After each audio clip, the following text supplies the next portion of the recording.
एक गुरुजी थे, वो बहुत सारे शिष्यों को कुछ सिखाते थे। लोग आते थे उनके पास, नई नई चीजें सीख कर जाते थे, प्रश्नों का हल बताते थे। शिष्यों ने पूछा, गुरुजी आपने ये सब कहां से सीखा?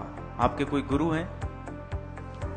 तो गुरुजी ने बताया, इस दुनिया में जितने भी लोग हैं मेरे तो हजारों गुरु हैं, मैं किन किन गुरु के बारे में तुम्हें बताऊं?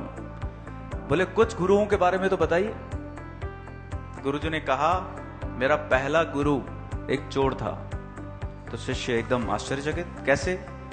गुरुजी ने कहा, एक बार मैं जब जा रहा था तो मैं भटक गया, मैं एक गांव में पहुंचा, रात्रि बहुत ज्यादा हो गई, तो मैं देख रहा था एक चोर सेंध मार रहा है, एक घर में चोरी करने के लिए सेंध मार रहा है। मैंने उससे पूछा, भैया मेरे को रात्रि विश्राम करना है, कहीं कोई जगह बताओगे? वो बोला, यहाँ तो कोई जगह है नहीं, रात बहुत गहरा गई है, मैं चोर हूं, मेरा घर है, अगर तुम चोर होते हुए चोर के साथ रहना चाहो, चोर के साथ रात्रि बिताना चाहो तो स्वागत है तुम्हारा। तो उन गुरुजी ने चोर के साथ, इतना प्यारा लगा वो आदमी कि एक दिन नहीं 30 दिन बिता दिए। और जब भी वो आता सुबह चोरी के प्रयास करने के बाद, वो गुरुजी पूछते कि आज कुछ सफलता मिली? बोले आज नहीं, कल मिल जाएगी। कोई बात नहीं, आज नहीं कल मिल जाएगी। ऐसा कहते कहते 30 दिन बीत गए। 30 दिन में उसको कोई सफलता नहीं मिली, लेकिन वो निराश नहीं था उन 30 दिनों में। गुरुजी ने सोचा, एक व्यक्ति जब तक सफलता प्राप्त न हो तब तक लगा रहता है बिना निराशा के भावों से, और मैं जब ध्यान में मग्न रहता हूं थोड़े थोड़े समय में मेरा ध्यान उचट जाता है। तो गुरु ने उसको चोर को गुरु बना लिया कि जब तक मैं ध्यान में लगा रहूंगा, भले मुझे सफलता मिले न मिले, और निराश जिंदगी के अंतिम क्षण तक नहीं होऊंगा, कभी तो सफलता मिलेगी।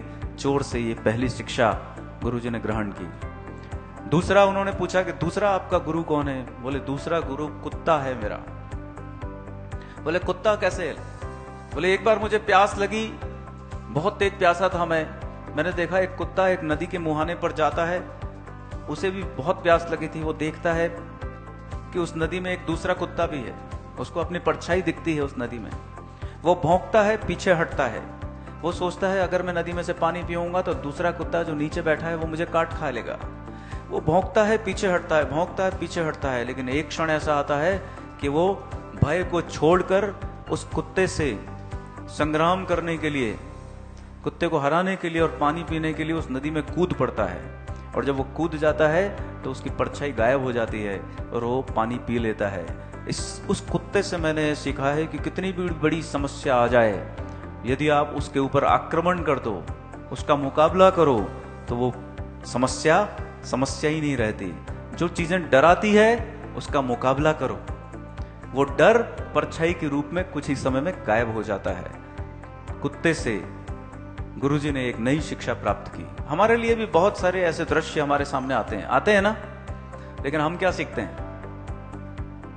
हम सीखते हैं? कुछ नहीं सीखते हैं। हमें सीखना है। सीखना चाहे तो व्यक्ति इतना कुछ सीख सकता है, हर जगह ज्ञान बिखरा पड़ा है। बस आपका नजरिया अगर अच्छा है तो आप किसी से भी कुछ भी सीख सकते हैं। गुरुजी ने कहा तीसरा गुरु मेरा एक छोटा सा बच्चा है। एक बार मैं ज्ञान के अहंकार में चूर था, एक बच्चा मोमबत्ती लेकर चर्च में जा रहा था। मैंने उससे रोका और पूछा, बेटा तुम जानते हो ये ज्योत आई कहां से? इसका ओरिजिन कहां है? इसका मूल कहां है? कहां से ये ज्योत इस मोमबत्ती के ऊपर आई?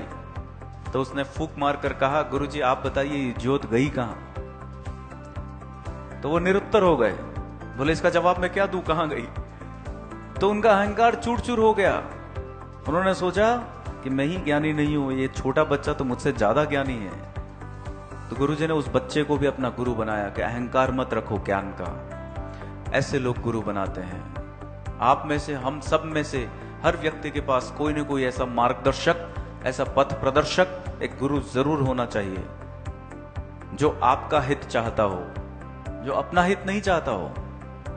सबसे इंपॉर्टेंट है, आजकल लोग कैसे हो गए हैं? धर्म गुरु, क्षमा के साथ कहना चाहूंगा, अपना हित साधने में लगे हैं। आजकल गुरु को पहचानना भी, रामकृष्ण परमहंस ढूंढना भी आसान नहीं है। स्वामी राम तीर्थ ढूंढना आसान नहीं है। विवेकानंद तब बनोगे जब रामकृष्ण परमहंस मिलेंगे। कोई न कोई एक अच्छा गुरु आपके और हमारे जीवन में चाहिए, जो आपके हित के लिए, आपको सही रास्ते पर ले जाने के लिए काम कर सके।